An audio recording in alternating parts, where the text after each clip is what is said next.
Muy bien, queridos hermanos. En esta noche también queremos nosotros hacerles algunas recomendaciones para que la fluidez de la clase pues nos permita a todos participar y que también sea dinámica. Entonces vamos a dar algunas recomendaciones que creo que son necesarias. Lo hablábamos con nuestros compañeros. Primero, para poderlos identificar y llamarles por su nombre, en la ventana de su Zoom, de su usuario, usted puede cambiarle su nombre. A veces nos conectamos y nos reíamos con el hermano Sergio, ¿verdad? Con el dispositivo de una hermana, de un hijo o de la esposa. Entonces tenemos la opción de cambiarle, no permanentemente, sino que por esta reunión el nombre al usuario. Así cuando pidamos la palabra, pues seamos llamados por nuestro nombre y no por el usuario que no es nuestro y tampoco por la marca del celular. También les pedimos que cuando se abran los micrófonos para participar, si no es nuestro momento de participar, si no se nos ha dado la palabra, pues lo mantengamos en silencio o apagado, ¿verdad? Esto para no interrumpir y que el ambiente nuestro de nuestros hogares, oficinas, donde nos encontremos, no venga a interrumpir la formación. También, cuando esté el momento de la participación, el Zoom nos permite levantar la manito ahí en forma digital, entonces les pedimos que sea esa la que levanten. A veces la pedimos así físicamente, pero se nos es difícil ver todas las pantallitas, ¿verdad? Entonces les pedimos que sea de esa forma para pedir la palabra. Y algo importante, también les queremos pedir que no compartan el enlace de la reunión con personas que no se inscribieron. Si alguien tiene el interés de inscribirse, pues que se inscriba, que nos pidan el enlace de inscripción, o usted sí le puede compartir el enlace de inscripción para que esta persona pues participe. Entonces, estas serían algunas recomendaciones para esta noche y que la mantengamos durante toda la clase. Muy bien. Entonces, vamos a escuchar un canto, ¿les parece? Para que en esta noche nosotros podamos ir siendo iglesias, saber que somos iglesias todos, aunque estemos en distintos países, que podemos unirnos en un mismo corazón y que también que somos gente nueva. Entonces, este canto se los queremos compartir a ustedes.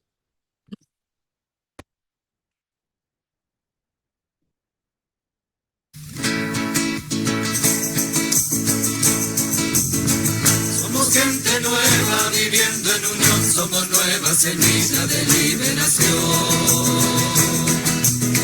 Somos pueblo nuevo viviendo en amor, somos comunidad, pueblo del Señor.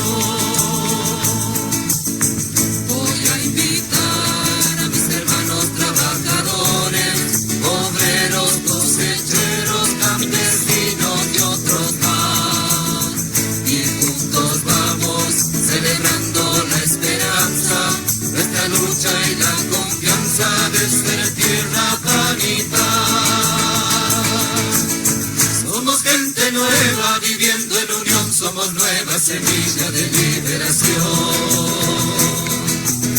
Somos pueblo nuevo viviendo en amor, somos comunidad, pueblo del Señor.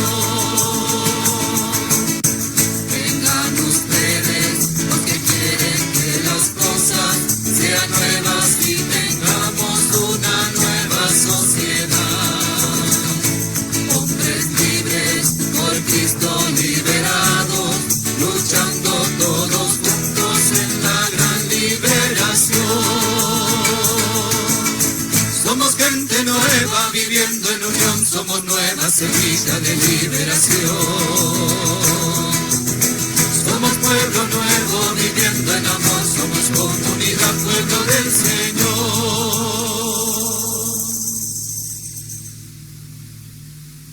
Muy bien. Ese debe ser nuestro sueño, ser gente nueva, que construyamos una sociedad nueva. Entonces, en esta noche vamos a presentar también a nuestro expositor, y que lo conocemos desde hace años, ¿verdad?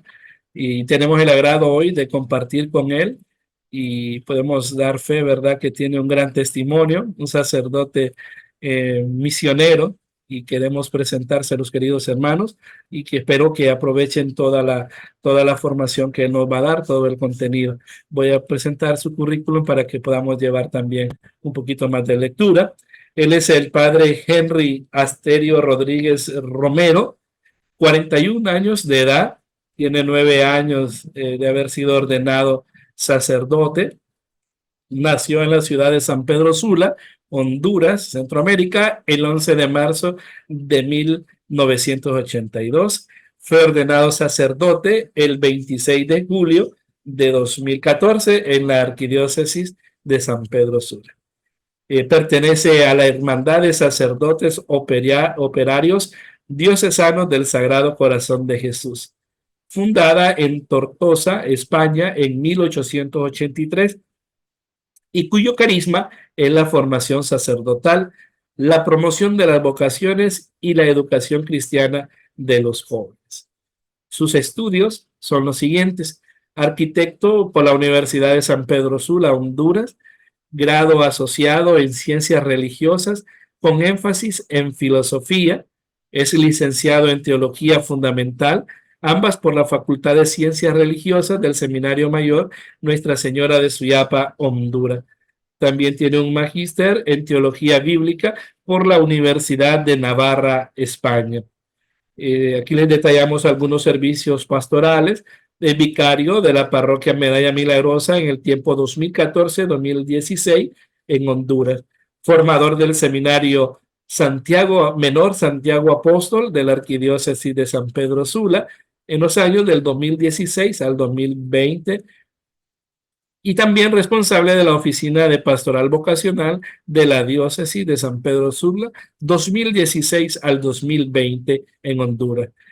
También director del propedéutico del Seminario Mayor San José de Quito, Ecuador, en el 2022 a la actualidad. También es delegado de la Pastoral Vocacional de la Arquidiócesis de Quito, en Ecuador, desde el 2022 a la actualidad. Muchos que estamos de la Arquidiócesis de San Pedro Sula le conocimos, y pues para nosotros es una alegría que hoy esté compartiendo en esta noche. Bienvenido, Padre Henry, un gusto y saludos y abrazo a la distancia. Ok, muy bien. Bien, buenas noches a todos y es una alegría poder estar con ustedes pues en esta ocasión y poder compartir esta enseñanza.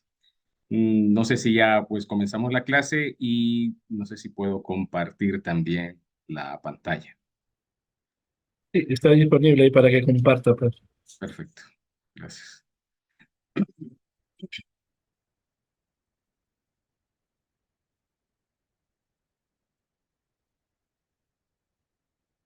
Bien, el tema que vamos a compartir esta noche con todos ustedes, y bueno, me voy a disculpar si pues no nos ajusta el tiempo para poder dar el material. La verdad que es un tema algo complejo y también arduo en vista que el material, ¿no?, con que se cuenta es bastante vasto, ya que, contrario a lo que muchos a veces pueden llegar a pensar, la doctrina social de la Iglesia está fuertemente fundamentada en la Sagrada Escritura, y eso es lo que vamos a ver hoy. Vamos a ver los principios, bueno, como ya han escuchado algunos, o bueno, todos, perdón, mi especialidad es Sagrada Escritura. Entonces, lo que me han pedido es que comparta los principios bíblicos de la doctrina social, perdón, de la Iglesia. En un mundo en el que vemos que hay una diversidad cultural, que hay muchos desafíos a los que debemos de enfrentarnos, conflictos sociales, conflictos tecnológicos, una especie de vorágine que a veces nos cubre. La doctrina social de la Iglesia va a emerger en medio de nosotros y en medio también de todo el magisterio eclesial como una guía ética, como una guía moral. Eso lo sabemos. ¿Para qué? Pues para abordar todas estas complejidades de la vida moral. La Iglesia, que es madre y maestra y también maestra sobre todo de humanidades, es consciente de que la misión principal de nosotros como pueblo de Dios, de ser luz en medio del mundo, sal de la tierra, es promover el bien común, es promover la dignidad humana y ofrecer pues un marco de referencia sólido que va a trascender fronteras ideológicas, fronteras geográficas, fronteras culturales, incluso religiosas. De allí que la doctrina social de la Iglesia no puede ser considerada solamente un conjunto de enseñanzas abstractas que pueden llegar a ideologizarse, sino que está llamado a ser en realidad una acción concreta en el mundo, basada no simplemente en una filosofía o un reflexionar social, sino en una fuerte y sólida, sólido cimiento escriturístico, porque de donde emana la experiencia humana y religiosa es evidentemente de la relación con ese Dios que es revelación con nosotros, esa relación con ese Dios que es revelación, cuya revelación que viene por la tradición y por la Sagrada Escritura se ve concretizada en unas enseñanzas que a lo largo de los tiempos la Iglesia como pueblo de Dios ha asumido, hecho propias y ha difundido en el mundo. En un momento en el que las desigualdades económicas, sociales, la vemos a nuestro alrededor, están en aumento y en donde van a persistir injusticias que se van sistematizando y enquistando en nuestras sociedades, la Iglesia va a ofrecer entonces, por medio de la doctrina social de la Iglesia, principios, fundamentos desde la fe y desde la razón para promover la justicia, la solidaridad, el respeto por la dignidad de cada persona. Eso ya lo hemos visto la semana pasada en la introducción de este diploma. El Papa Francisco nos ha invitado a que retomemos la doctrina social de la Iglesia y hagamos que se conozca, dice el Santo Padre. Es un tesoro de la tradición de la Iglesia, solidaridad, cooperación, responsabilidad. Son tres palabras que nos recuerdan el misterio de Dios mismo, perdón por esa D minúscula, que es Trinidad. Dios es comunión de personas y nos orienta a realizarnos a través de la apertura generosa a los demás, que es solidaridad, de la colaboración con los demás, dice el Papa, que es cooperación, y del compromiso con los otros, que es responsabilidad, diría yo, corresponsabilidad. Desde esta exhortación de Santo Padre, tenemos que decir que desde los primeros escritos del Antiguo Testamento hasta las enseñanzas de Jesucristo, en el Nuevo Testamento, la Sagrada Escritura va a proporcionarnos un sólido fundamento para comprender, para abordar y para incluso desafiar todos los conflictos sociales que se van presentando en cada época. Claro, así igual que la revelación, la Iglesia misma dentro de la tradición y el magisterio lo ha ido descubriendo paulatinamente a través de un proceso. Estos principios bíblicos no solo ofrecen orientación moral, sino que también nos llaman a la acción concreta, a la construcción de un mundo más justo, más equitativo. Por eso vamos a intentar, a través de esta clase, explorar algunos de los principales principios bíblicos que subyacen en la doctrina social de la Iglesia y que emanan precisamente desde los numerales que nos ofrece el compendio. Vamos a examinar cómo estos valores se vuelven principios atemporales y también rectores en toda acción social de la Iglesia y que van a ir siendo relevantes en cualquier contexto, ya sea contemporáneo o futuro, y cómo estos principios nos van a ir inspirando a trabajar por un mundo más humano, más justo y más solidario, debido a que emanan, repito, de la Sagrada Escritura, que es de en donde se ha plasmado de forma concreta la revelación y la tradición. ¿Por qué es necesario, nos podríamos preguntar, explorar los principios bíblicos de la doctrina social de la Iglesia? En primer lugar, porque la doctrina social de la Iglesia es un conocimiento iluminado por la fe. Vamos a ir haciendo un recorrido a través de diferentes numerales, comentándolos, algunos solo leyéndolos, y bueno, dejándonos que ellos mismos nos vayan despertando ciertas inquietudes para que así descubramos de manera hermosa cómo el compendio de la doctrina social de la Iglesia nos ofrece un conocimiento iluminado por la fe.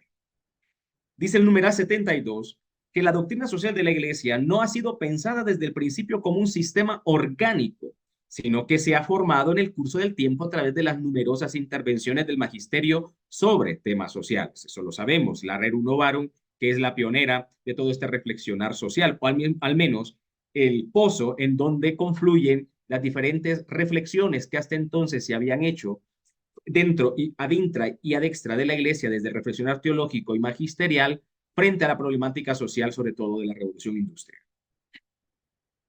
Una clarificación decisiva en este sentido la encontramos precedida por una significativa indicación en las labores exerce. En la encíclica Solicitudo Rei Socialis, la doctrina social de la Iglesia no pertenece al ámbito de la ideología, sino de la teología, especialmente de la teología moral. Y esto es sumamente importante. Cuando dejamos que nuestra reflexionar social dentro de la Iglesia se ideologice, y cuando nos matriculamos con una determinada corriente social o política o socioeconómica, desvirtuamos el objetivo principal, que es una reflexión moral, ética y sobre todo teológica de la doctrina social de la Iglesia, que se tiene que volver un faro iluminador para las realidades a las cuales tenemos que llevar primero el Evangelio del Señor y desde ese Evangelio descubrir las claves antropológicas para que haya un diálogo correcto, humano, justo y solidario entre este desarrollar social, económico, que a veces puede ir por su aire, en detrimento incluso de la dignidad.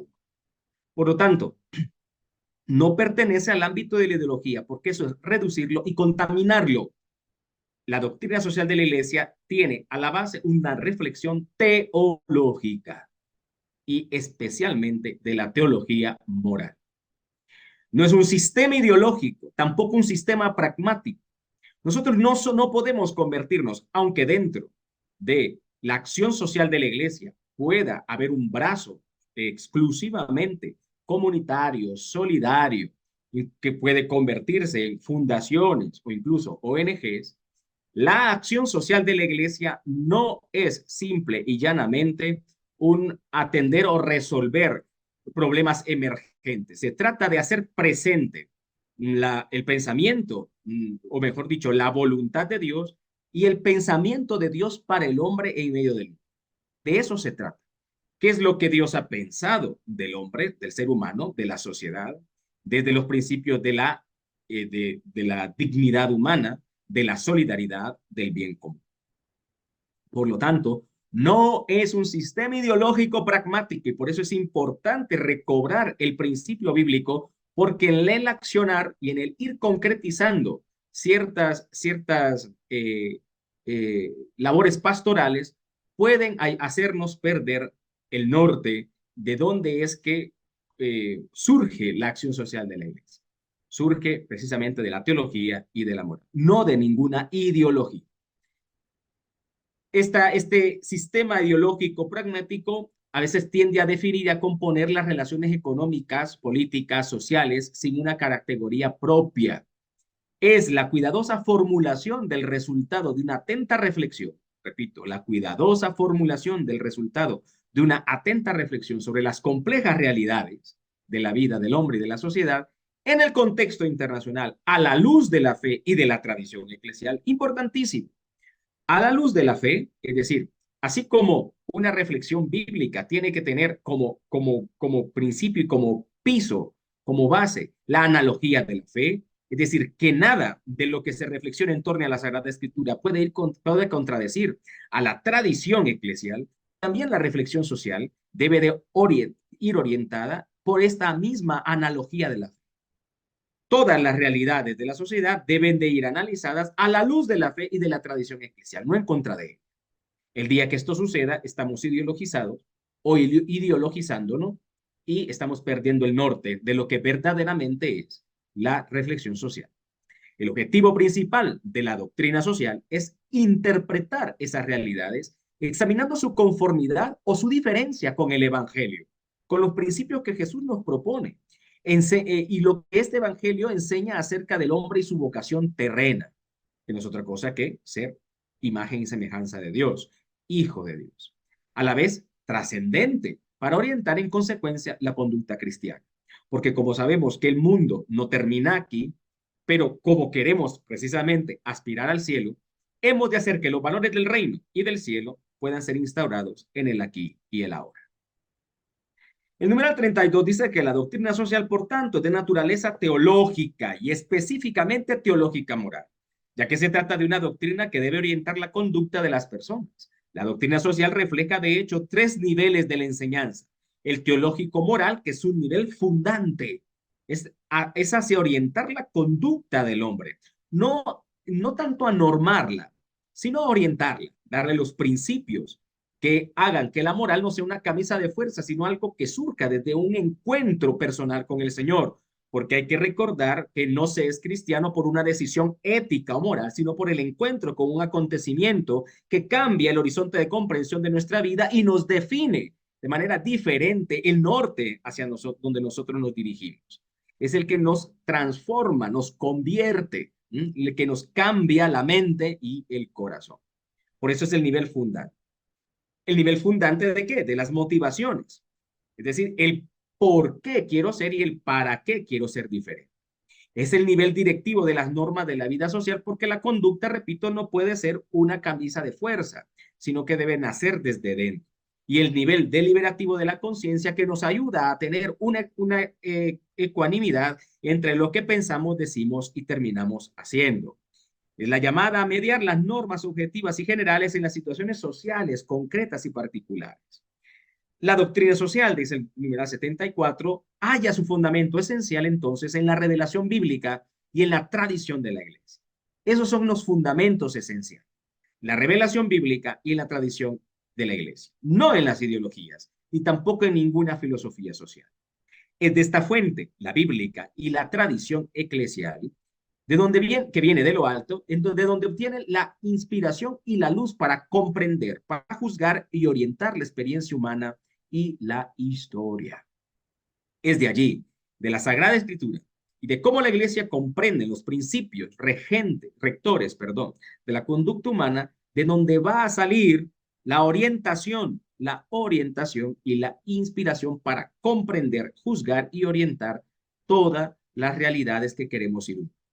En primer lugar y por encima de todo está el proyecto de Dios sobre la creación y en particular sobre la vida y el destino del hombre llamado a la comunión trinitaria. El numeral 5 nos va a decir que la fe y la razón constituyen las dos vías cognoscitivas de la doctrina social, es decir, que son los medios por los cuales nosotros podemos llegar a conocer, de donde podemos llegar a conocer el fundamento y el desarrollo de la doctrina social, siendo las dos fuentes de las que se nutre la revelación y la naturaleza humana. Es decir, la fe, porque es algo que nace de la trascendencia, del encuentro con el misterio y de la razón de cómo ese misterio puede también influir en nuestra vida a través de nuestras propias capacidades.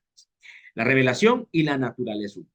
El misterio de Cristo ilumina el misterio del hombre, de tal manera que la encarnación se vuelve concreta, viva, actual y actuante en cada uno de los cristianos, en donde se prolonga la misma encarnación. Cristo, verdadero Dios y verdadero hombre, hace que la antropología del ser humano, para la redundancia, la antropología, la visión antropológica de nuestro ser cambie, de tal manera que el centro ya no es una visión dualista, sino una visión unitaria, que emana de la imagen y semejanza de Dios, como lo vamos a ver, que no es otra cosa que ser hijo suyo. La razón da plenitud de sentido a la comprensión de la dignidad humana y de las exigencias morales que la tutelan, porque esa dignidad conlleva también no solamente obligaciones, sino también no privilegios, pero sí ciertos dones de parte de Dios. La doctrina social es un conocimiento iluminado por la fe, que precisamente porque es tal, expresa una mayor capacidad de entendimiento, un conocimiento iluminado por la fe. Es decir, nosotros nos acercamos a la reflexión social, pero dejamos que esa reflexión social pueda ser iluminado por principios más altos. De la manera que no nos convertimos simplemente en agentes sociales, sino que somos agentes pastorales, que llevamos no solamente la solución inmediatista a un problema que puede surgir en torno a nosotros o que vemos que está en torno a nosotros, sino que ayudamos a que esa realidad sea iluminada y llevada, transportada a una realidad más alta, algo que en teología se llama la anagogía, es decir, el prefijo ana en griego quiere decir elevado. Esa realidad que puede ser consolada de forma inmediata, también es llamada a ser elevada a su auténtica realidad, que es la de la dignidad de ser hijo de Dios, porque el centro es precisamente el hombre. Da razón a todas las verdades que afirma y de los deberes que comporta. Puede hallar acogida y ser compartida por todos. Porque es precisamente ese conocimiento iluminado por la fe la que nos ayuda a tener la coherencia y a descubrir la coherencia del trabajo que hacemos y deseamos hacer. Bien, el primero de los principios que encontramos dentro de esto, de la Sagrada Escritura, es la persona humana como imago Dei, es decir, como imagen y semejanza de Dios, como criatura hecha a imagen y semejanza de Dios. Dice el numeral 108 que el mensaje fundamental de la Sagrada Escritura anuncia que la persona humana es criatura divina y especifica el elemento que la caracteriza y la distingue a su ser, es a imagen de Dios. Dice Génesis 1:27, creó pues Dios al ser humano, imagen suya, a imagen de Dios los creó, macho y hembra los creó. Dios coloca a la criatura humana en el centro y la cumbre de la creación.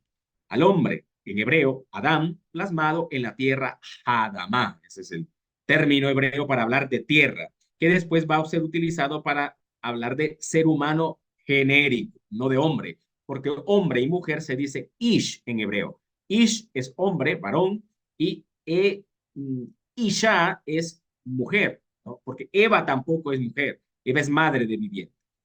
Ish es varón, Isha es mujer, ¿no?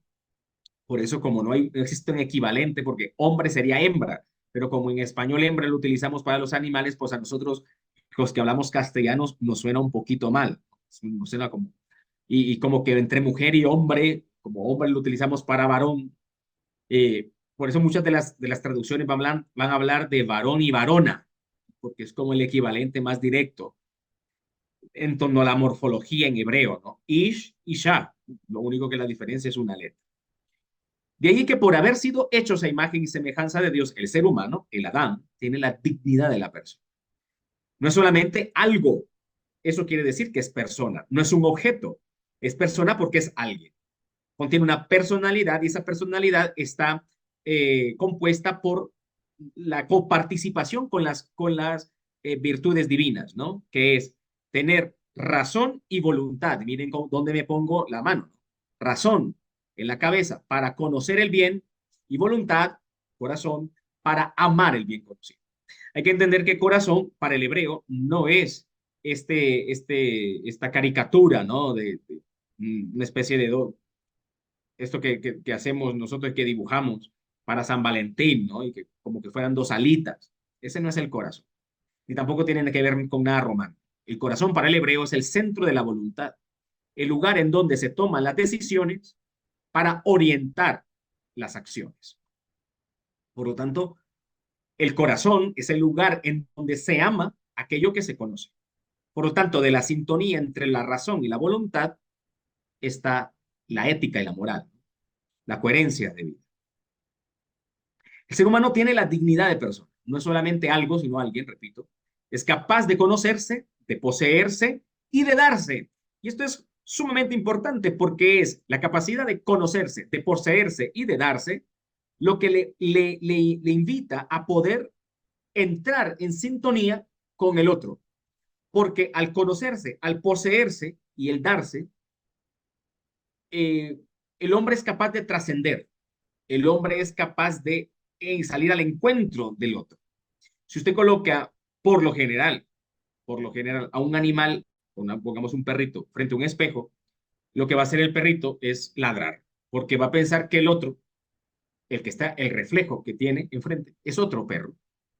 Sin embargo, cuando usted está frente al espejo, usted lo que ve es su reflejo, pero tiene la capacidad de decir, ese que está allí soy yo, pero no soy yo porque yo estoy aquí, pero sí soy yo porque ahí me reflejo.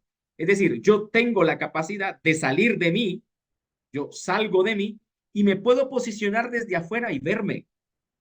Esa capacidad de trascender solamente la tiene el ser humano. Y por la capacidad de trascendencia, que es conocerse, poseerse, tiene capacidad también de darse. Y de darse en el encuentro con el otro, porque reconoce que el otro es igual que él, aunque diferente. Eso se llama otridad o alteridad. Esa alteridad conlleva respeto, porque sé que el otro ¿Por qué? Porque nace de mi propio amor. Yo sé que yo soy imagen de Dios y por lo tanto merezco respeto. El otro que se parece a mí es imagen de Dios y también merece respeto. Entonces, la alteridad es el principio que da Jesús, ¿no? Amar a Dios sobre todas las cosas y al prójimo, pero como tú amas a ti mismo. Es decir, si no hay valor intrínseco, tampoco podré tener ni darle valor extrínseco al otro, ¿no? Esa capacidad de poseerse, de conocerse, de darse libremente, por lo tanto, de entrar en comunión, es una trascendencia no vacía, sino recíproca, que entra en comunión con otras personas, llamado por la gracia a una alianza con su Creador. ¿Por qué? Tiene la capacidad de conocer el bien, de amar el bien conocido, y el sumo bien es Dios. Y como una especie de espejo, de rebote, ese conocimiento de la divinidad lleva a poder también a abrirme al conocimiento de los otros, generoso, auténtico y recíproco. Y ofrecer así una respuesta de fe y amor que ningún otro ser puede dar en su lugar. Y ahí es donde está el centro, porque el catecismo nos dice que hemos sido creados para conocer y para amar. El 109 nos va a decir que la semejanza con Dios revela que la esencia y la existencia del hombre están constitutivamente relacionadas con el modo más profundo, con él del modo más profundo. Es una relación que existe por sí misma y no llega, por tanto, en un segundo momento, sino en un primero. No se añade desde fuera. Repito, la semejanza de Dios revela que la esencia de la existencia del hombre está constitutivamente relacionadas con él. Hombre y divinidad en realidad están unidos de manera intrínseca, propia. No es un aditamento, no es un accesorio. Nuestra existencia en sí misma está supeditada a el encuentro con la divinidad. Es una relación que existe por sí misma y no llega, por tanto, en un segundo momento ni se añade desde fuera. Toda la vida del hombre es una pregunta y una búsqueda de Dios, un eterno retorno, en realidad, a la divinidad. San Agustín lo va a expresar de la siguiente manera: el corazón nos has hecho para ti, Señor, y a ti volvemos, y el corazón está inquieto hasta no descansar en ti. Esta relación con Dios puede ser ignorada, puede ser olvidada, puede ser removida, pero jamás puede ser iluminada. Subsiste en el hombre de una u otra manera. Con Dios, entre todas las criaturas del mundo visible, en efecto, solo el hombre es capaz de Dios. Homo es deus capax, va a decir también San Agustín. El hombre capaz de Dios, el hombre capaz de abrirse a la divinidad. Ningún otro ser puede, primero, ningún otro ser es consciente de su existencia, es decir, los animales no tienen conciencia de existir, solamente son seres sentientes, pero no conscientes. Es la diferencia entre el alma y entre comillas, ponerle de alguna manera, y los seres animados. La diferencia entre el alma humana y los seres animados. Seres que son sentientes, es decir, pueden tener emociones, pero no generar sentimientos, porque los sentimientos son algo más estable, que me hacen trascender. Y sin embargo, los seres animados solamente son capaces de sentir emociones viscerales, como el enojo o la alegría, ¿no? Claro que el perrito te mueve la cola cuando te ve porque siente alegría, igual que tú, pero es una emoción primaria. Igual el perro se enoja, claro, igual que tú, y por eso también es una emoción primaria. Nosotros podemos pasar del enojo al rencor y el resentimiento. Esto ya es humano, ¿sí? Podemos pasar de la alegría a la felicidad. Eso ya es humano, ¿sí? La relación entre Dios y el hombre se refleja en la dimensión relacional y social de la naturaleza humana. El hombre, en efecto, no es un ser solitario, dice el compendio, ya que por su íntima naturaleza es un ser social. Y esto nos diferencia también de muchos animales. Algunos irán a decir, bueno, pero están los enjambres de insectos, están los cardúmenes de peces, están las parvadas de aves, están los rebaños del ganado. Sí, pero todo esto se llama gregarismo, no es sociedad. No existen animales sociales, existe el gregarismo, es decir, la unión por supervivencia. No así el ser humano, que se une por afinidad. Es verdad que a nivel primario puede existir la necesidad de la supervivencia, pero esto se eleva inmediatamente en cuanto se hacen lazos afectivos. Después consanguíneos y extensivamente familiares. Y después sociales. El hombre, en efecto, no es un ser solitario, ya que por su íntima naturaleza es un ser social. No puede vivir ni desplegar sus cualidades sin relacionarse con los demás. no puede vivir ni desplegar sus cualidades sin relacionarse. En este aspecto resulta significativo el hecho de que Dios haya creado al ser humano como hombre y como mujer, en la complementariedad. De hecho, no he tenido tiempo de poder hacerlo, pero hubiera sido bonito ver la morfología de la palabra ish e isha, como lo que los separa, los diferencia a los dos, es una yod en ish y una aleph, que es como una A en isha, que es el final. Y resulta que aleph y una hei, una hei al final de isha, una hei.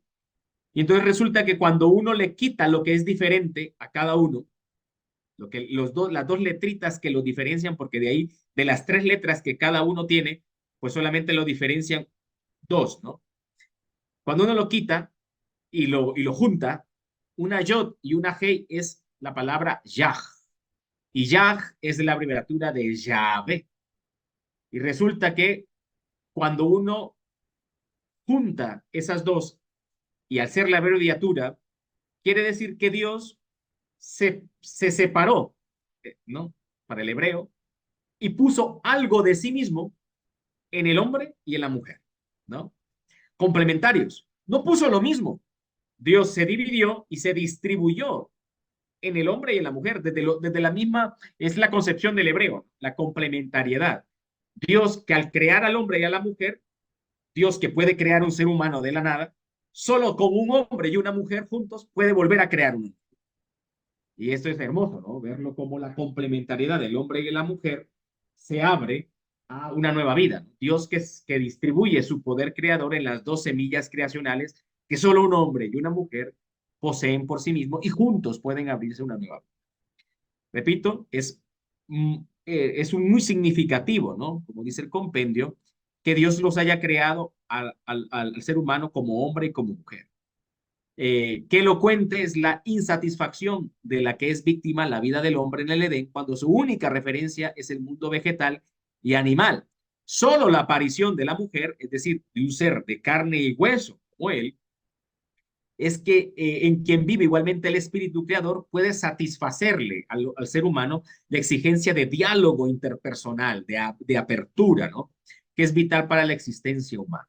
La complementariedad, porque, ojo, cuando Adán ve y recibe a Eva, este es carne de mi carne, huesos de mis huesos, ese himno en el que explota la gratitud a Dios y la admiración hacia la criatura de Eva como si estuviera esperándola, no habla y nosotros lo utilizamos siempre, ¿no? No habla de las relaciones matrimoniales, ni habla de las relaciones maritales entre un hombre y una mujer. No, de lo que está hablando es la complementariedad humana, de cómo el hombre está siempre, cuando está en gracia con Dios, siempre recibe al otro hombre, al otro ser humano, ¿sí?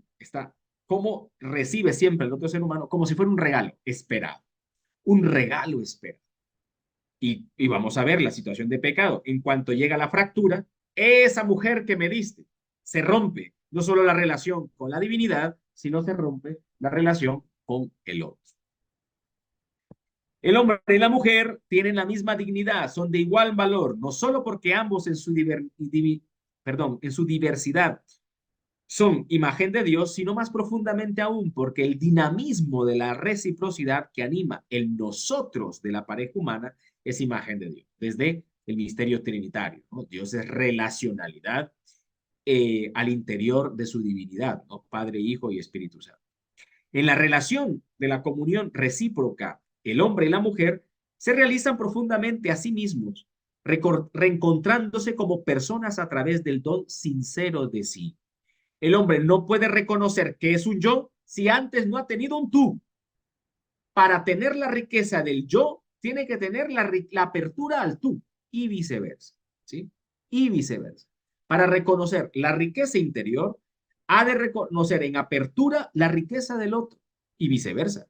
Si no he reconocido primero mi riqueza, no podré dar nada al otro. De allí que psicología, ¿no? En psicología hoy dicen que el otro, frente al otro, cuando hay mucha herida y mucha fractura interior, lo único que voy a ver frente al otro serán mis propios errores, propios defectos o incluso aquellas heridas que no he sanado o aquello que no acepto de mí mismo. ¿no? En psicología básica y pura, pues se hablará de proyección. Hay muchas más implicaciones, pero definitivamente es solamente en la relación de comunión recíproca donde el hombre y la mujer pueden realizarse a sí mismos de forma fecunda y alta. El 112 dice que el hombre y la mujer están en relación con los demás, ante todo como custodios de sus vidas. A todos y a cada uno reclamaré el alma humana, dice Génesis 9:5. Confirma Dios a Noé después del diluvio. A todos y cada uno reclamaré el alma. Desde esta perspectiva, la relación con Dios exige que se considere la vida del hombre sagrada e inviolable. Sagrada e inviolable. Nadie la puede quitar. Se vuelve norma en el Antiguo Testamento a través del quinto mandamiento. No matarás, que tiene un valor porque solo Dios es el Señor de la vida y de la muerte. El respeto debido a la inviolabilidad y a la integridad de la vida física tiene su culmen en el mandamiento positivo: amarás a tu prójimo como a ti mismo. No solamente es la prohibición de matar, y que a veces puede resultar castrante, sino el mandamiento de amar, que es profundamente fecundo, con el cual Jesucristo obliga a hacerse cargo del prójimo, violentando así elevando así o superando así la respuesta de Caín a Dios. ¿Dónde está tu hermano? ¿Acaso yo soy guardián de mi hermano? Pues sí lo eres. Y sí lo somos, ¿no? Jesucristo, el verdadero hermano, el nuevo Abel, el verdadero hermano, explica que se debe elevar la respuesta floja y estéril de Caín. ¿Acaso yo soy guardián de mi hermano? Sí, sí eres guardián. Tanto que debes hacerte cargo de él. El 113, con esta particular vocación a la vida, el hombre y la mujer se encuentran también frente a todas las demás criaturas. Ellos, como seres humanos, deben someterlas a su servicio y gozar de ellas, pero este dominio sobre el mundo requiere el ejercicio de la responsabilidad. Y es aquí donde debemos de comprender la palabra por la cual, la palabra con la cual el Señor nos invita a hacernos cargo de las cosas, ¿no? Jabodá, jabodá. Y jabodá quiere decir trabajar. Trabajar solamente vuelve, o jabodá solamente vuelve a ser utilizado para la labor sagrada de los sacerdotes en Levítico y en Números. Por lo tanto, el cuidar la creación y el regir la creación, el someter la creación, es una responsabilidad casi cultual, haciendo del hombre, es decir, del ser humano, un sacerdote de la creación que termina siendo el templo de Dios. Toda la creación, en efecto, tiene el valor de cosa buena, y vio Dios que todo era bueno, porque lo que Dios estaba construyendo era su casa. La creación entera, el mundo es el templo de Dios. El hombre, cuando descubre y respeta este valor, ejerce una labor cultual, de tal manera que cuando cuida la creación, la cultiva, la hace prosperar, se vuelve sacerdote de Dios para el mundo y hace del mundo y de su obrar y trabajar un auténtico culto a Dios. Un auténtico culto a Dios. Con la denominación, el hombre debe reconocer las cosas por lo que son, criaturas de Dios, y establecer para con cada una de ellas una relación de responsabilidad. El hombre está también en relación consigo mismo y puede reflexionar sobre sí mismo. La Sagrada Escritura habla a este respecto del corazón del hombre. Ya he explicado que el corazón designa precisamente la interioridad espiritual del hombre, es decir, cuánto lo distingue de cualquier otra criatura. El lugar en donde el hombre toma las decisiones, en donde el hombre tiene la voluntad. Dios ha hecho todas las cosas apropiadas a su tiempo. También ha puesto el afán en sus corazones sin que el hombre llegue a descubrir la obra que Dios ha hecho de principio a fin, va a decirnos Eclesiastés 3:11. El corazón indica en definitiva las facultades espirituales propias del hombre. No es esta figura romanticona, no simplona, sus prerrogativas, es decir, su esencia en cuanto creado a imagen de su creador, y la razón es el discernimiento del bien y del mal, la voluntad libre. Cuando escucha la aspiración profunda del corazón, todo hombre no puede dejar de hacer propias las palabras de verdad expresadas por San Agustín. Tú lo estimulas para que encuentre deleite en tu alabanza. Nos creaste para ti y nuestro corazón andará siempre inquieto mientras no descanse en ti. Bien, hemos llegado a la mitad de la jornada. La verdad que veo que no voy a lograr pues, compartir con ustedes todo el contenido, pero bueno, creo que vamos teniendo al menos la principal parte, que es la imagen y semejanza de Dios. Y yo les había propuesto a nuestros hermanos que hiciéramos en este punto, a Manfredo, una pausa de unos 5 minutos y así bueno, nos relajamos un poco. Y si alguno tiene una pregunta al iniciar la segunda parte, pues podemos dejar unos 5 o 10 minutos para poderla responder. Muy bien, padre. Gracias, gracias. Así que, hermanitos, vamos a tener ahorita exactamente 5 minutos. Al escuchar ustedes ahí un cantito, un breve cantito, regresamos y pueden ir anotando sus preguntas para realizar. 5 minutitos. Gracias. Así que pueden ir por un vasito de agua, de refresco, cafecito.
Cristianismo del pecado, pero lo hace a la luz de la esperanza más grande de todo mal, donada por la acción redentora de Jesucristo que ha destruido el pecado y la muerte.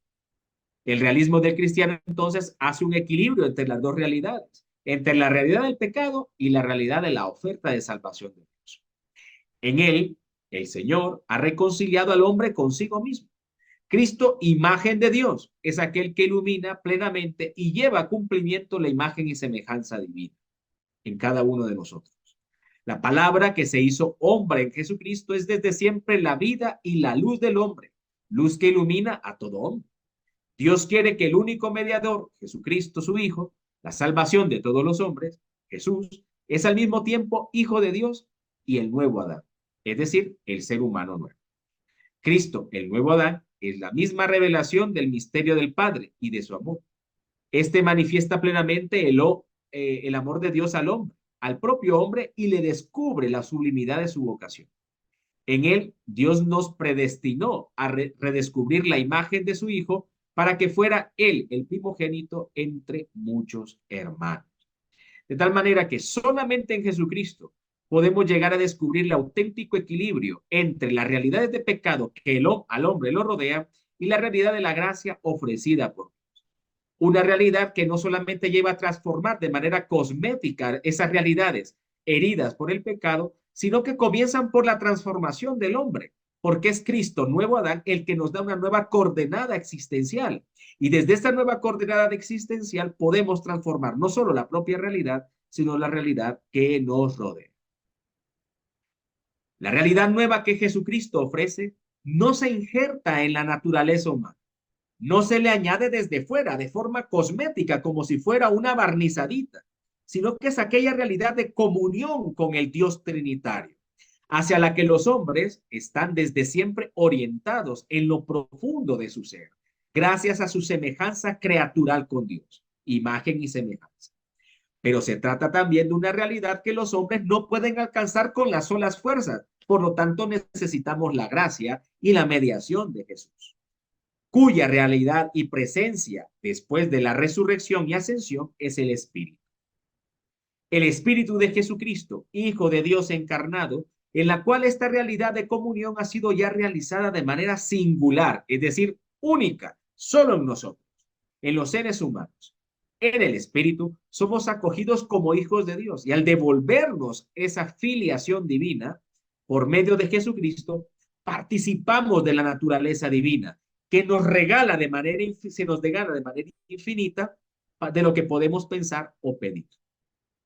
Es decir, en nosotros, como va a decir San Pablo, ya no somos nosotros quienes viven, sino Cristo quien vive en nosotros.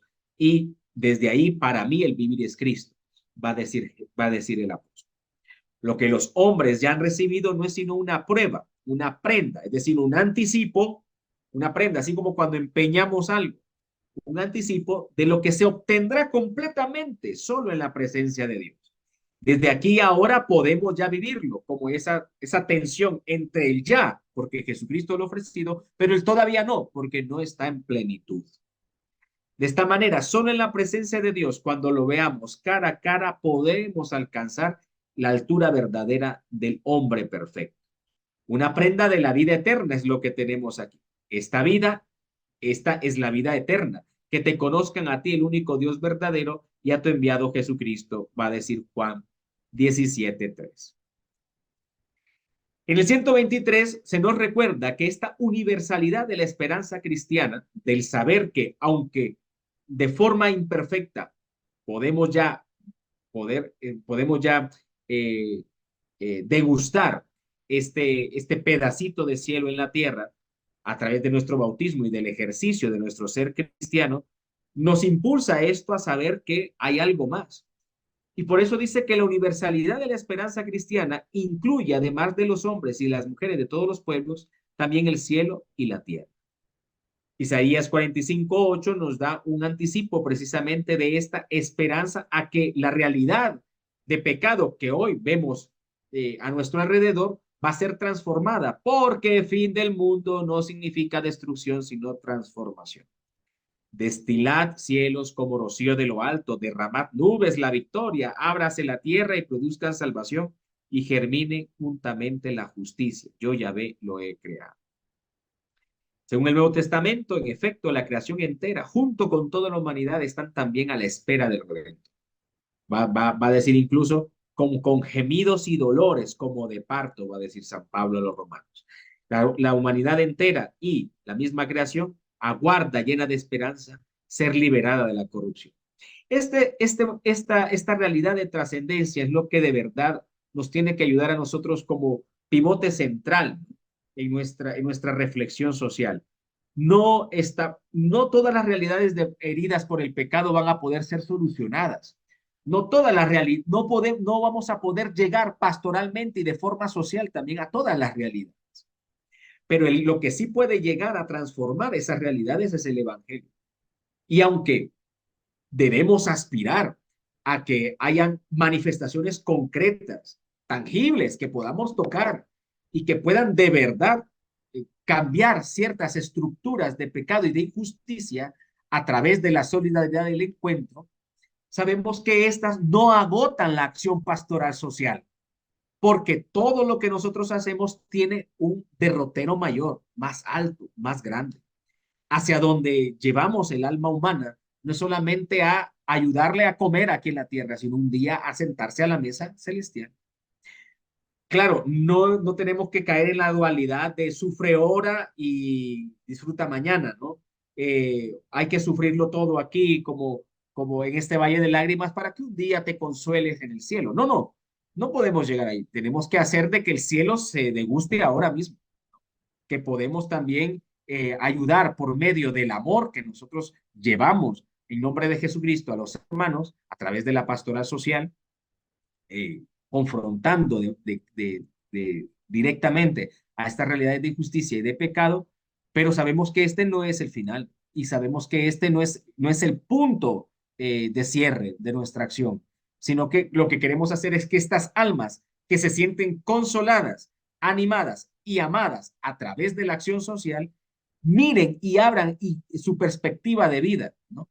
No solamente al aquí y a la ahora, sino a lo que el Señor les prepara, ¿no? La esperanza de ser liberados de la corrupción.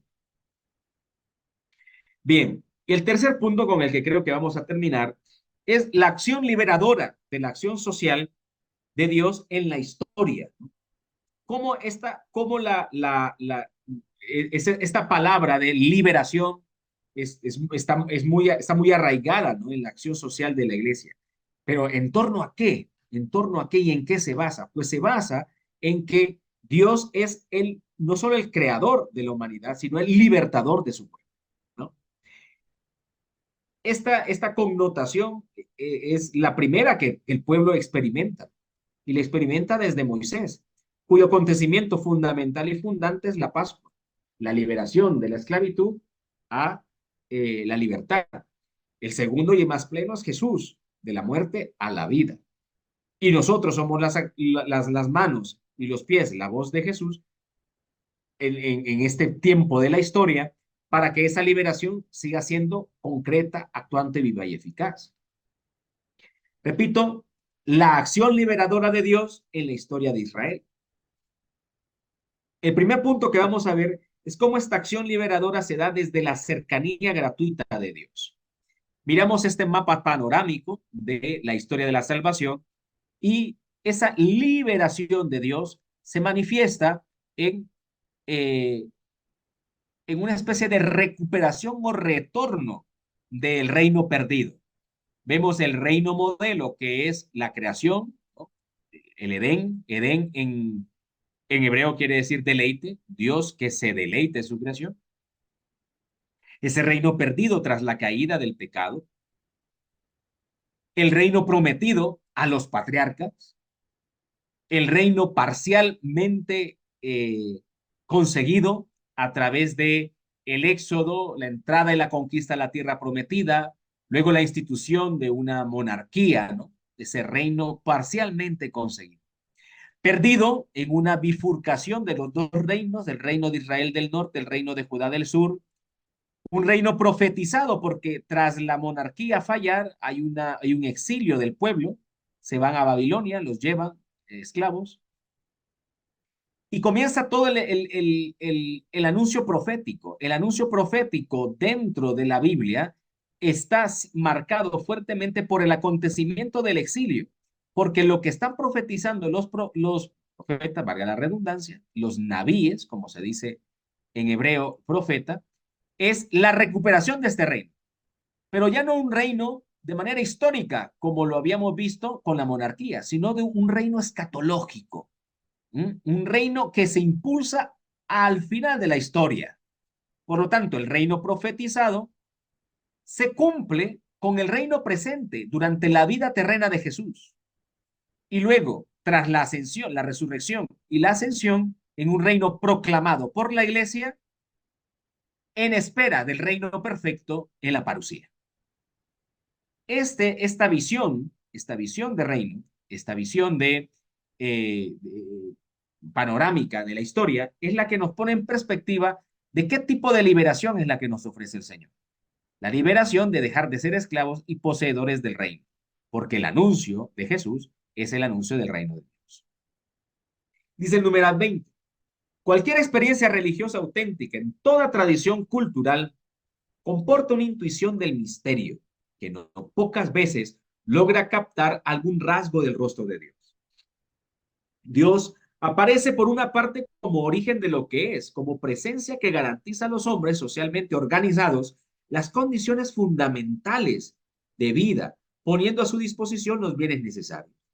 Por otra parte, aparece también como medida de lo que debe ser, es decir, Dios nos va diciendo hacia dónde es que debemos de ir, como presencia que interpela la acción humana que no alcanza a llegar a donde Dios le apunta, tanto en el plano personal como en el plano social, acerca del uso de esos mismos bienes en relación con los demás hombres.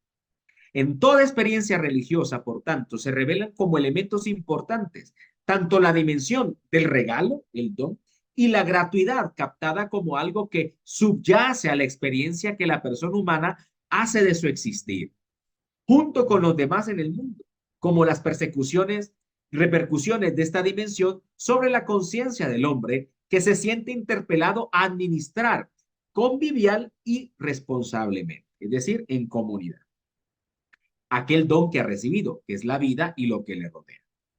Testimonio de esto es el reconocimiento universal de la regla de oro con la que se expresa en el plano de las relaciones humanas la interpelación que llega al hombre del misterio. Todo cuanto queráis que os hagan los hombres, hacedlo también vosotros a ellos. Mateo 7:12. Claro, a la base de todo esto está la conciencia del don de Dios y la gratuidad hacia los demás. Sobre el fondo de la experiencia religiosa universal, compartido de diversas formas, se destaca la revelación que Dios hace progresivamente de sí mismo al pueblo de Israel. Esta revelación va a responder de un modo inesperado y sorprendente a la búsqueda humana de lo divino, gracias a las acciones históricas y puntuales, incisivas, en la que el amor de Dios por el hombre se va manifestando. Esto dentro de un marco histórico, porque la historia es el telón de fondo en donde Dios actúa para salvar al hombre. La cercanía gratuita de Dios, a la que alude su mismo nombre que él revela a Moisés. Yo soy el que soy. Esto quiere decir el que siempre ha existido, el que existe, el que existirá. Yahvé. Se manifiesta en la liberación de la esclavitud y en la promesa que se convierte en acción histórica, de la que se origina el proceso de identificación colectiva del Señor a través de la conquista de la libertad y la tierra que Dios le dio. Porque Israel se va sintiendo salvado en la medida que va descubriendo su ser de hijo de Dios. A la gratuidad del actuar divino, don y gratitud, históricamente eficaz, le acompaña constantemente el compromiso de la alianza, propuesto por Dios y asumido por Israel. Si hay una relación que es gratuita, iniciativa de la divinidad, tiene que haber una respuesta agradecida de parte de Dios, pero tiene que estar normada, porque la relación de la alianza entre Dios e Israel no es equitativa. Dios es perfecto y fiel, Israel es imperfecto e infiel. Por lo tanto, Israel tiene que tener un instrumento para que esa alianza entre Dios y él pueda ser eficaz. En el monte Sinaí, ese instrumento va a ser la ley, ¿no? En el monte Sinaí, la iniciativa de Dios se plasma en la alianza con su pueblo, a la que el decálogo de los 10 mandamientos revelados por Dios, las 10 palabras, expresan las implicaciones de la pertenencia de Dios instituida por la alianza. La existencia moral es respuesta a la iniciativa amorosa de Dios. No es existencia, es exigencia, perdón. La exigencia moral es respuesta a la iniciativa amorosa de Dios. Este es el punto clave. Repito, la exigencia moral es respuesta a la iniciativa amorosa de Dios. Yo no puedo hacer de la moral una camisa de fuerza. No puedo sentirme invitado a actuar de esta u otra manera porque me van a castigar. Tengo que sentirme invitado por el amor primeramente recibido. Por lo tanto, la exigencia de una conducta fiel a Dios y en armonía con los demás debe ser respuesta a la iniciativa amorosa de Dios. Por eso mana de un encuentro amoroso con Él.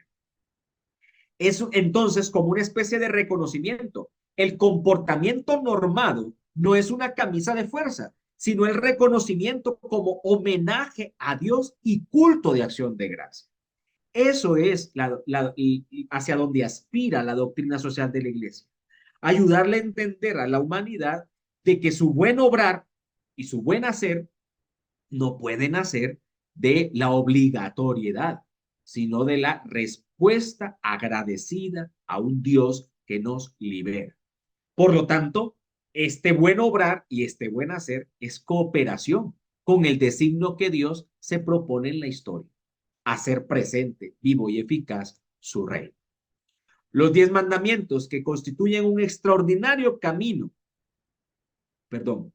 que constituyen un extraordinario camino e indican las condiciones más seguras para la existencia liberada de la esclavitud del pecado, contienen una expresión privilegiada de la ley natural, porque reconocemos como inspirada y como ley divina aquellas leyes que fueron herencia en realidad de Israel. El Código de Hammurabi va a tener el no matarás desde muchos siglos antes que los hebreos lo consignaran como ley divina.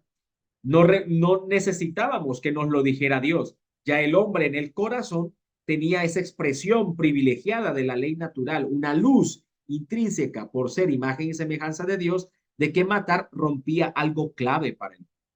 Esto nos enseñan al mismo tiempo las leyes, al mismo tiempo la verdadera humanidad del hombre, y ponen de relieve los deberes esenciales y, por tanto, indirectamente, los derechos fundamentales inherentes a la naturaleza de la persona humana. Connotan así entonces la moral humana universal. Recordados por Jesús al joven rico en el Evangelio. Los 10 mandamientos constituyen las reglas primordiales de toda vida social. Resumiendo esta parte, la ley, por lo tanto, nace de la alianza con Dios, cuyo objetivo es regular la relación entre Él y el pueblo, por lo que tienen una función liberadora. No son castrantes, son liberadores. Dios es el libertador de Israel. La ley hebrea no tiene un tinte esclavizante ni de servidumbre, sino un tinte de servicio en libertad y entrega recíproca. El decálogo es la síntesis esencial de la ley para el pueblo. Y a diferencia de las alianzas con Abraham y con Noé, no es unilateral, porque no solamente Dios está comprometido, el pueblo también está comprometido. Dios, yo seré tu Dios, yo seré Yahvé tu Dios, el pueblo, cumpliremos todo lo que Yahvé ha dicho. El símbolo de la alianza será la sangre, signo de la vida que viene de Dios y de una nueva relación consanguínea, ya no familiar, sino teológica. La sangre de las víctimas de los corderos va a ser rociada sobre el pueblo, rociada sobre el altar, uniendo la vida de Dios con la vida del pueblo y haciendo que el mismo pueblo se sienta unido por la sangre ofrecida a Dios. El decálogo entonces no es una camisa de fuerza, es la carta magna de la liberación del pueblo. Y es así como debe ser entendida también la doctrina social, como una carta magna que se va desarrollando procesualmente al interior del magisterio y que es ofrecida para que el pueblo sea auténticamente libre. Bien, yo creo que hasta aquí llegamos, no puedo ahondar más en el tema, lamentablemente. Quedan así en el tintero algunos incisos, pero ojalá esto sea un motivo para poder suscitar en ustedes el deseo de adentrarse en el principio bíblico de la doctrina social y nunca olvidar de que a la base de todo obrar social en la iglesia está el encuentro con la Sagrada Escritura y el encuentro con la persona de Jesús, que es lo que verdaderamente puede generar un cambio real en nuestra sociedad. Muchísimas gracias, padre. No sé si damos la oportunidad a dos preguntas, padre. Sí, claro, no hay Sí. problema. Hermano José Quintanilla, que lo dejamos pendiente de la primera ronda, le damos la Sí, palabra. sí, sí, Y a la hermana Marix. sí.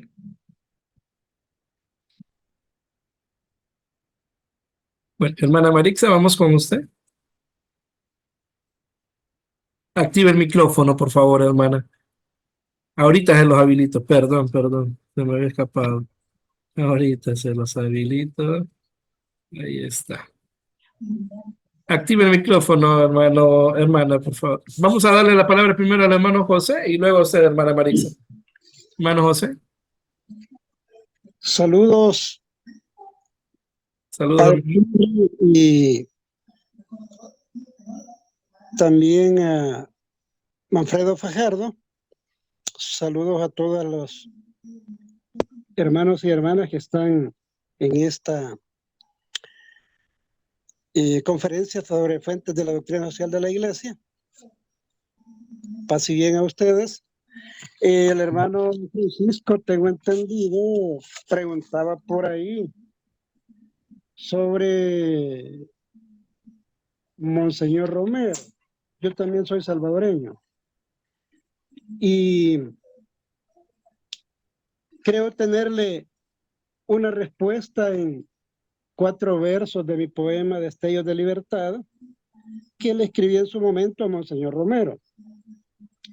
Dicen los 4 versos: profeta del grito y la tortura, monitor de ideas populares, supiste decir no a la hermosura del dinero que oxida los altares. Ahí creo darle un poquito de respuesta al hermano Francisco, y esto me da pie para preguntarle al padre Henry también. Se ha hablado sobre la consecuencia del pecado, que es la ruptura de la familia, que la dignidad humana subyace en ser imagen y semejanza de Dios, que todo pecado es personal, pero todo pecado es social. Le pregunto al padre, después de mi, de, de mi aseveración, ¿no habrá pecado eclesial también? Porque el pecado social se habla de costumbres y tradiciones entre la familia y la comunidad.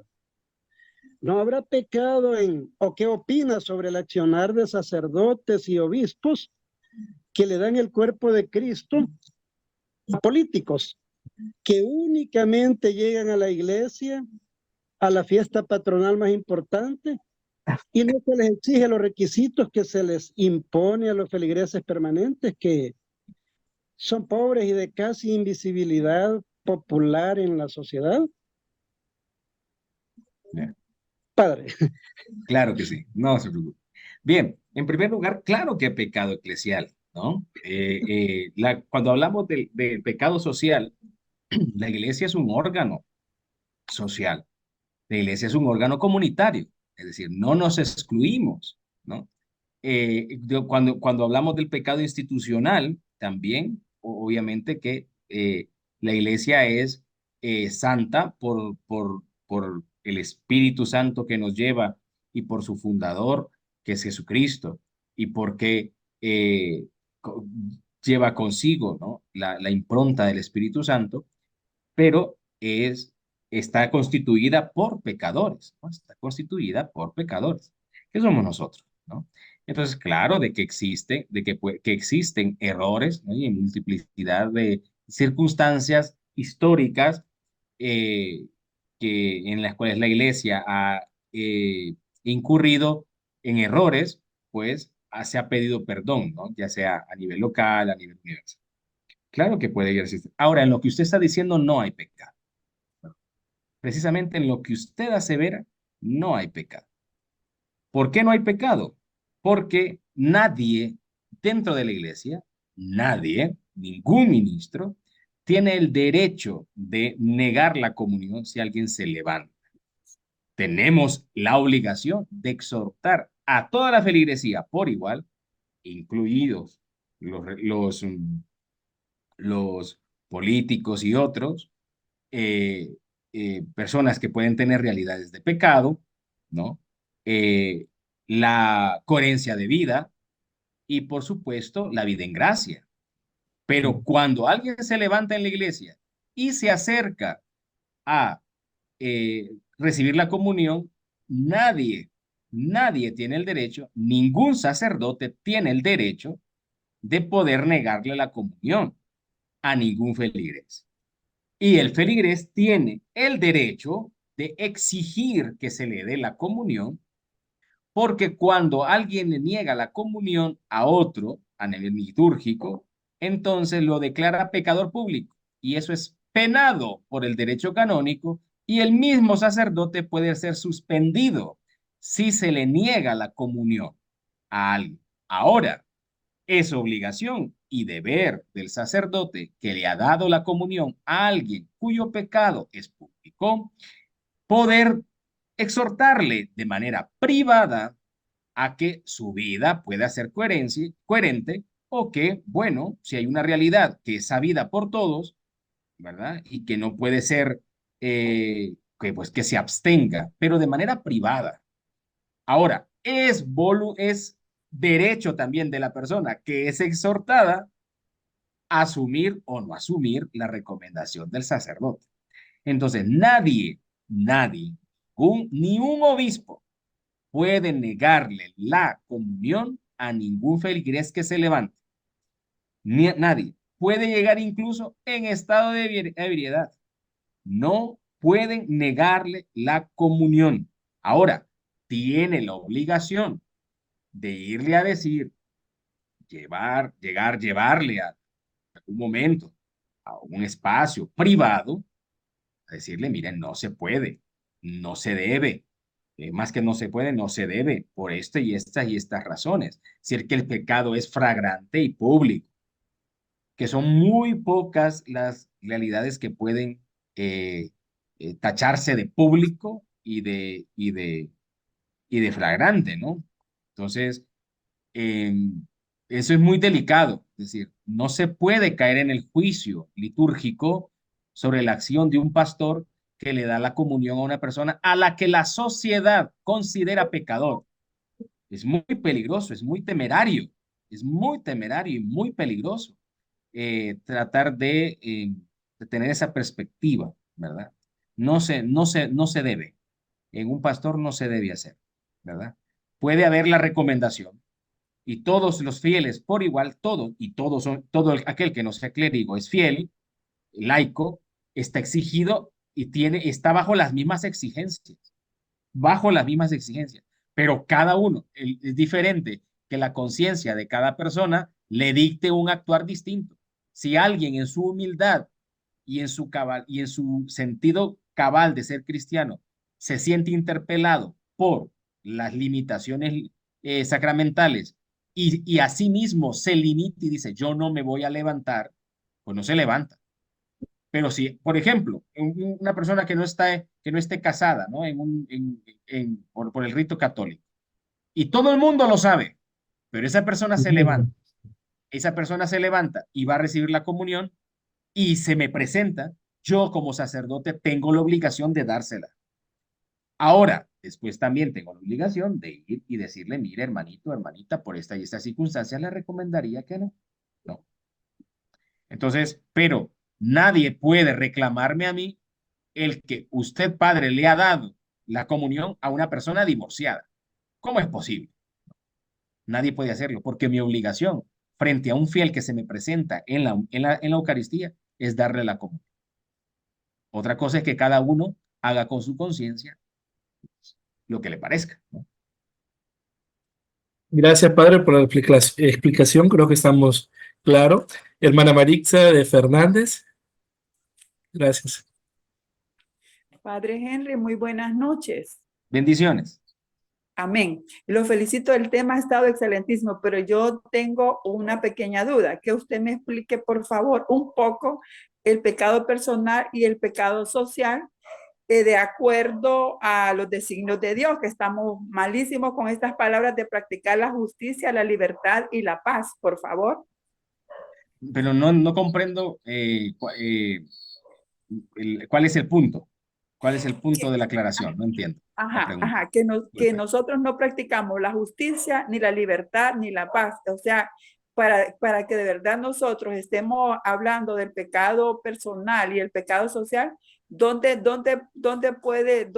¿cómo me puede explicar usted un poco o cómo se puede fallar en estas dos dimensiones, el pecado personal y el pecado social? ¿Cómo se puede? A ver, lo que hemos dicho. Sí, a ver, lo que hemos dicho es que todo pecado tiene un aspecto personal, tiene un aspecto social, y todo pecado social tiene un aspecto personal. ¿Eso qué quiere decir? De que nadie puede exculparse, nadie puede excluirse, ni exculparse, quitarse la culpa, ni la responsabilidad de que la debacle social en la que podamos estar, es decir, la caída y la degradación social en la que estamos, que todos tenemos una parte de, más que de culpa, de responsabilidad desde nuestros propios pecados. Cada uno tiene un pecado, una fractura fundamental, va a decir la teología moral.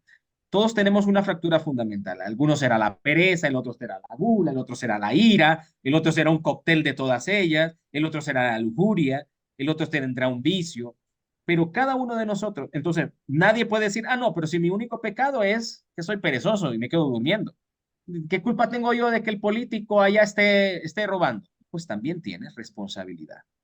O sea, porque tu pecado está concatenado con los otros pecados, como si fuera una onda expansiva. Es lo que creo que yo colocaba un poquito creo que, aquí, ¿no? En este gráfico, ¿no? En este gráfico, ¿no? El pecado personal había sido una decisión personal entre Adán y Eva. Había sido una decisión personal.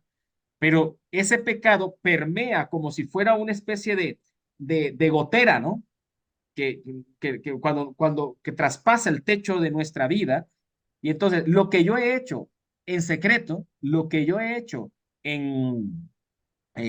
sin que nadie lo sepa, ¿no?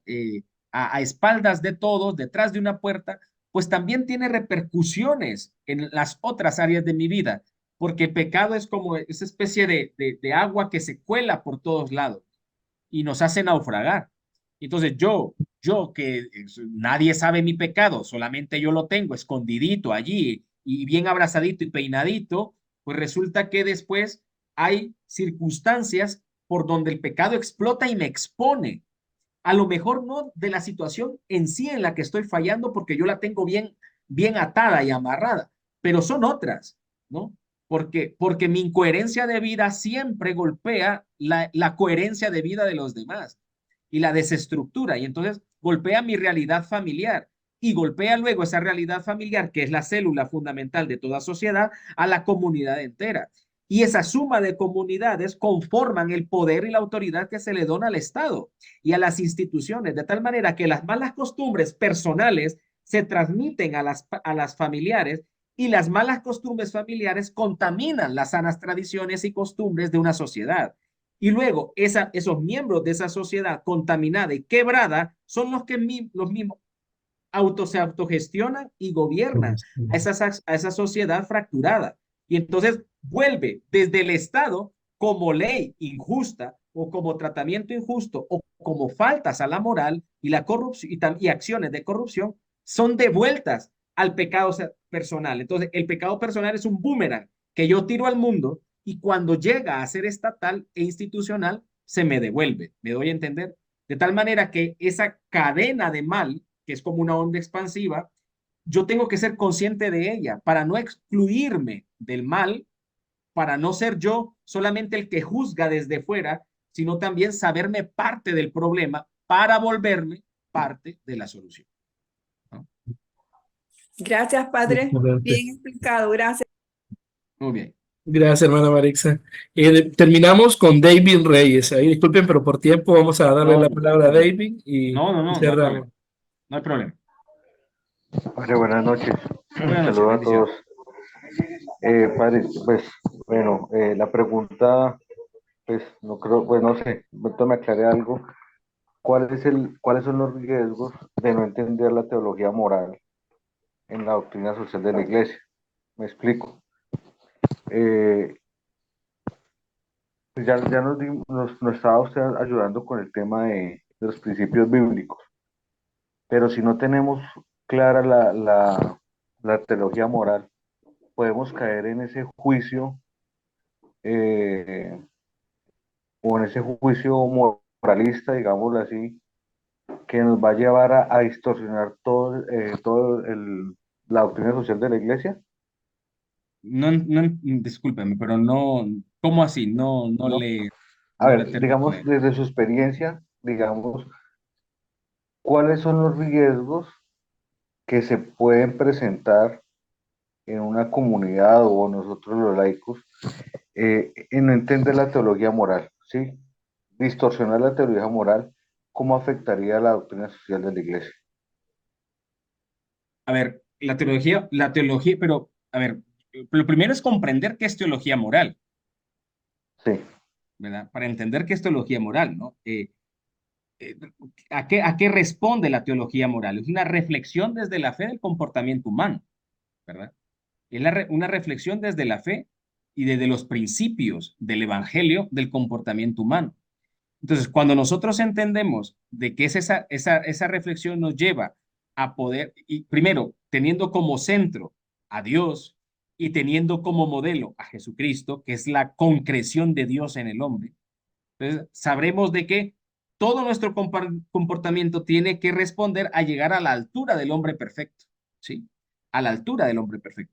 Cuando comprendemos eso, si comprendemos eso en sanidad, entendiendo que Dios ha querido que el hombre sea su hijo, porque ser imagen y semejanza de Dios a veces nos queda como muy abstracto, pero en Génesis 3 vamos a ver que se nos dice que Adán engendró a imagen y semejanza suya a Set.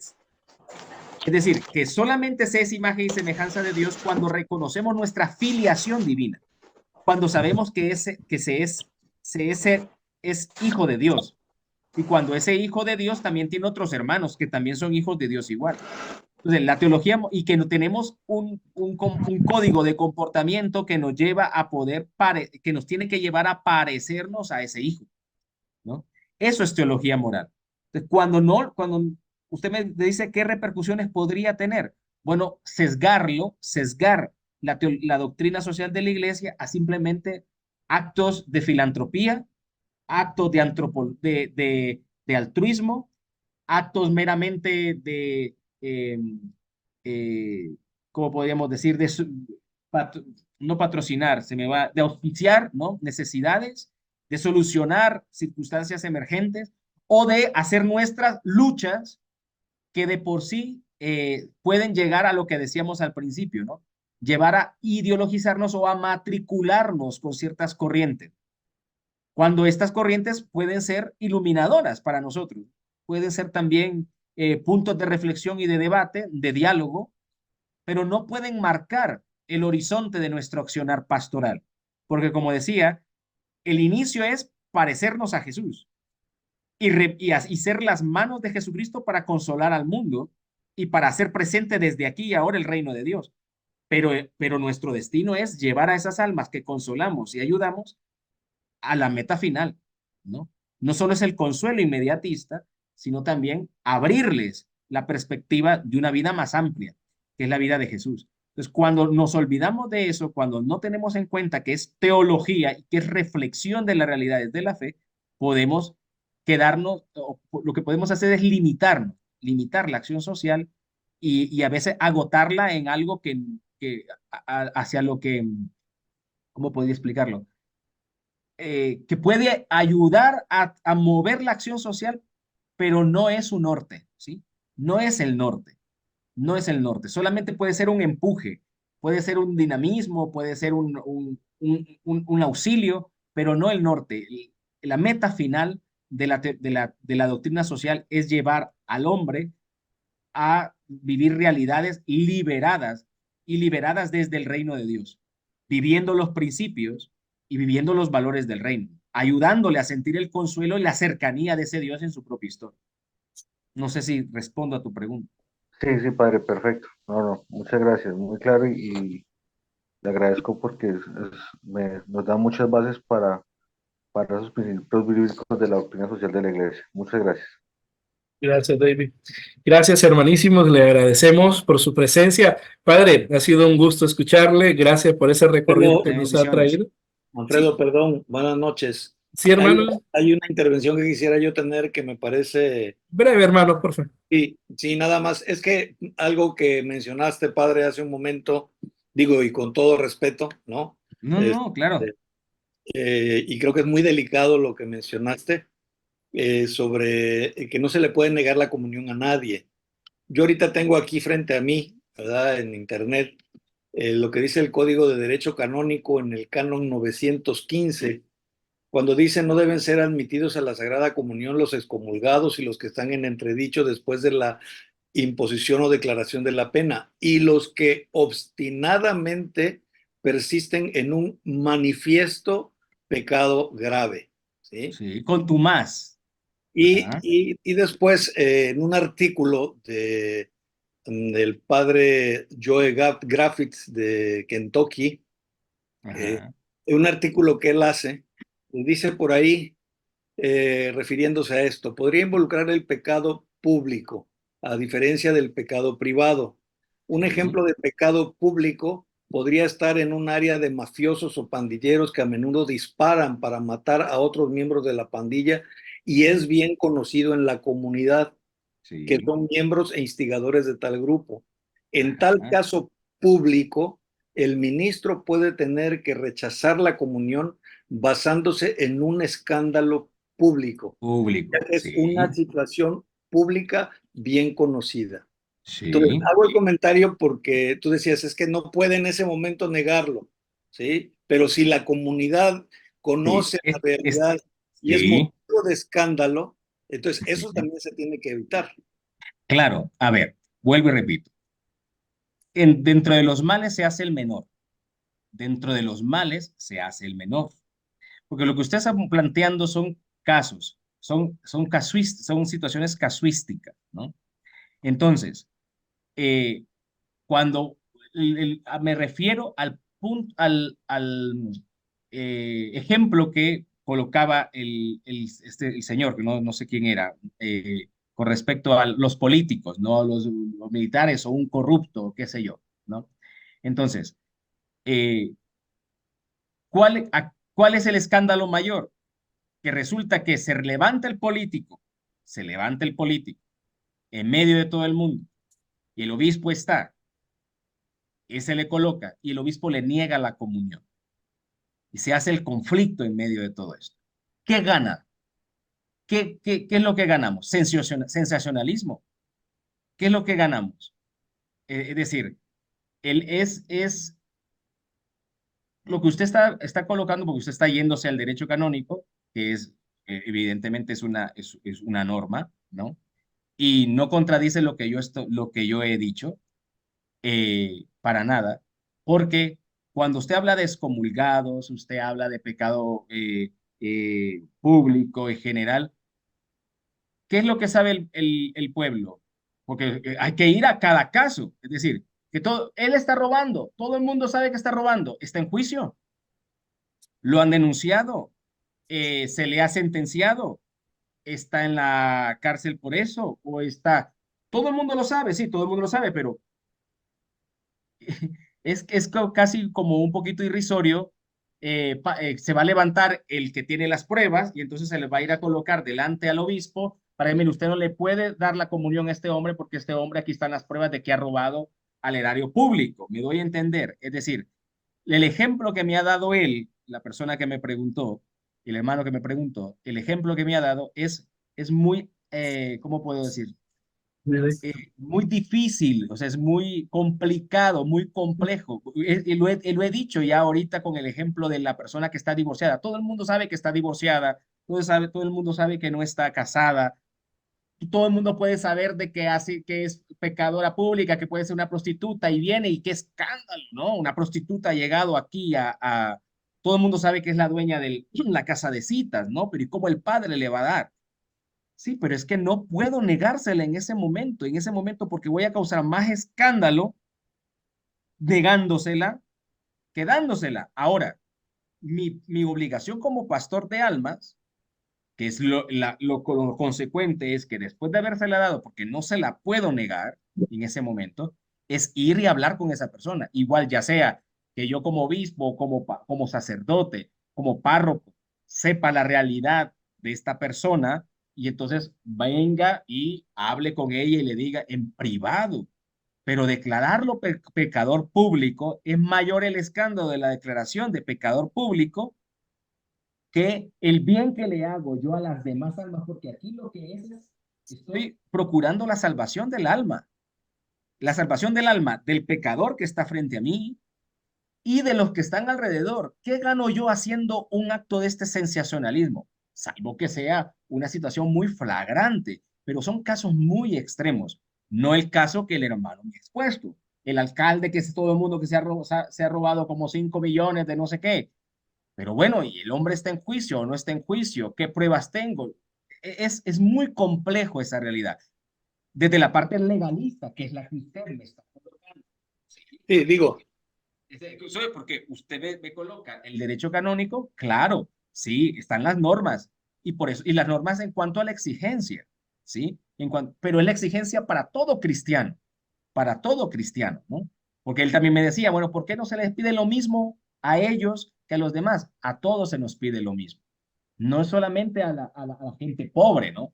No, es a todos, todo cristiano que quiera. Ahora, yo entre declararlo pecador público delante de todos, negándole, haciendo un escándalo en medio de la iglesia, porque el hombre se va a molestar o la persona se va a molestar, vuelvo y repito, a menos que sea, como usted mismo ha dicho, personas que viven matando, ¿no? Que estas matan de otra manera, sí, puede ser, pero son casos muy difíciles de valorar moralmente en el momento, ¿no?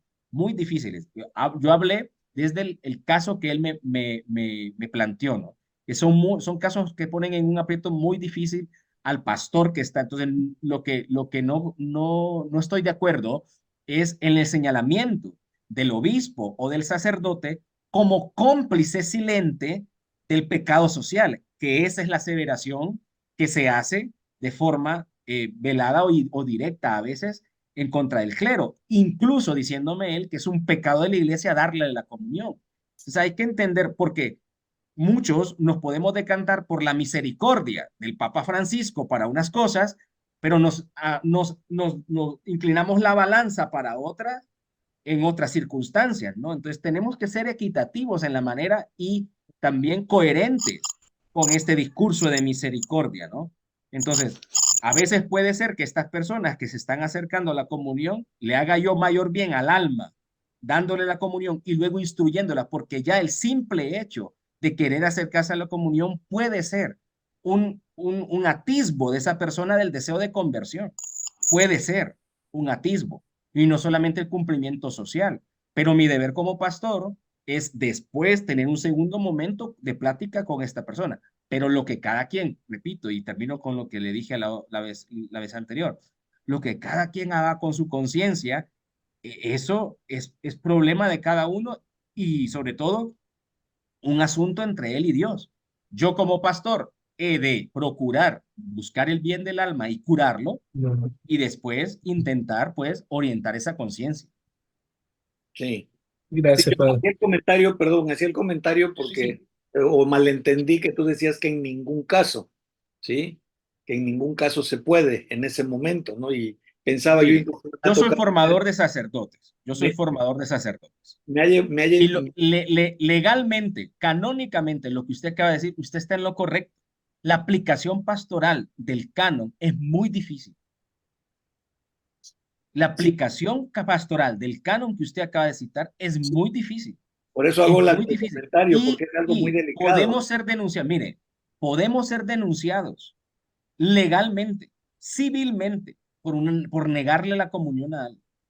Hay países en donde está penado y en donde incluso las mismas diócesis han pedido a los sacerdotes que hagan una disculpa pública, incluso y por orden de jueces, de hacer. Vuelvo y le digo, el legalismo nos puede llevar a extremos de aplicación ortodoxa como lo que usted me está diciendo, pero la aplicación pastoral de algo como, como el canon que usted acaba de citar es muy difícil. Y una de las cosas que nosotros le decimos a los muchachos cuando los formamos, la comunión no se le puede negar a nadie en la aplicación pastoral. Este canon tiene una aplicación muy difícil. Sí, legalmente y canónicamente es cierto lo que usted está diciendo, pero la aplicación es muy difícil porque depende, hay muchas aristas alrededor para poder llegar a usted me habla de excomulgado, para llegar a una excomunión en la iglesia, para llegar a una excomunión en la iglesia y para hacerlo late sentencia o para proclamar pecador público. Hay muchas aristas alrededor pastorales que pueden incluso decir no hay aplicación de esto o tener un perjuicio por el mismo sacerdote, ¿no? Sí. Digo, el caso, Gracias, José. Gracias, hermanito José. No nos podemos extender más. Ahí disculpe por la hora. Gracias, padre Henry. Ha Bendiciones. sido un gusto verle. Espero que el Señor lo siga utilizando ahora Gracias, en gracias. su nuevo destino. Y gracias por la exponencia. Vamos a pedirle el favor que al finalizar la oración nos dé la bendición. Claro Hermanita que sí. Marlene. Esperamos tenerlo pronto con nosotros en otro camino. Tenemos varios diplomados ahí muy interesantes. Ok, nos ponemos en oración. En el nombre del Padre, del Hijo y del Espíritu Santo. Amén. Señor Jesús, te damos las gracias por permitirnos reunirnos un día más para aprender y conocer más del servicio que podemos llevar a cabo en la iglesia para ayudar al prójimo como institución de orden que es. Gracias por los expositores que nos brindan su tiempo para instruirnos según tu palabra. Danos esa motivación y perseverancia para seguir esta formación y poner en práctica lo que vayamos aprendiendo con amor para la gloria de Dios. Amén. El Señor esté con ustedes. Y con su espíritu. Y la bendición de Dios Todopoderoso, Padre, Hijo y Espíritu Santo, descienda sobre cada uno y permanezca para siempre. Dios les bendiga a todos y buenas noches. Gracias. Amén. Feliz noche, Padre. Amén. Feliz noche a todos. Buenas noches, un abrazo. Buenas noches.